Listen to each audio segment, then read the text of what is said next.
Severe అయ్యి ఆయాస్ వచ్చేసింది బాబు breath తీసుకోలేక చాలా సఫర్ అయిపోయింది. మనం సచ్చినట్టుగా ఇక్కడ చేసి ఇలా తీసుకున్నానా బాగుంటుంది, మంచిగా ఉంటుంది, ఏం ప్రాబ్లం ఉండదు, నువ్వు కొంచెం వాడు అనేసి అన్నది. సర్లే అనేసి నేను తీసుకొని 3 months వాడాను.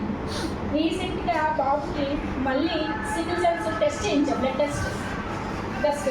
ఒక 1 month అవుతుంది. సిక్లింగ్ అనేది వచ్చిందండి. సిక్లింగ్ అనేది కంపల్సరీ. ఆ సిక్లింగ్ ఏర్పడినప్పుడు ఏమవుతుందంటే బాబు సిక్ అయిపోతాడు. ఆ సిక్ అయిపోయినప్పుడు కంపల్సరీ బోన్స్ మీద స్ట్రక్ పడిపోతుంది. కానీ సిక్లింగ్ వచ్చిన వాడి బాడీకి ఇమ్యూనిటీ పవర్ అనేది తగ్గకుండా ఈ V4 అనేది మాత్రం చాలా యూజ్ అవుతుంది.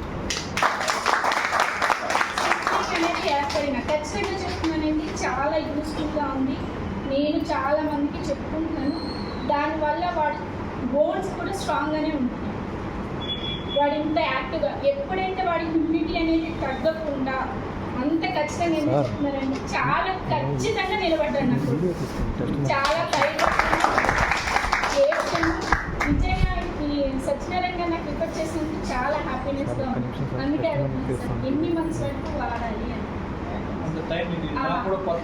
కొత్త కాబట్టి చెప్తున్నాను. నా బాబు మాత్రం చాలా క్యూర్ అయ్యానండి. ఈ విషయంలో నేను చాలా మీకు ఆ ప్రోడక్ట్ అయినా మీరు తీసుకొచ్చినందుకు సార్ చాలా సివియర్ పొజిషన్లో నా బాబు నేను కండిషన్ తీసుకున్నాను.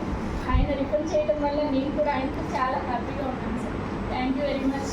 నాకు ఇది కూడా అందించినందుకు ఇంకా హ్యాపీగా ఉన్నాను సార్. Thank you.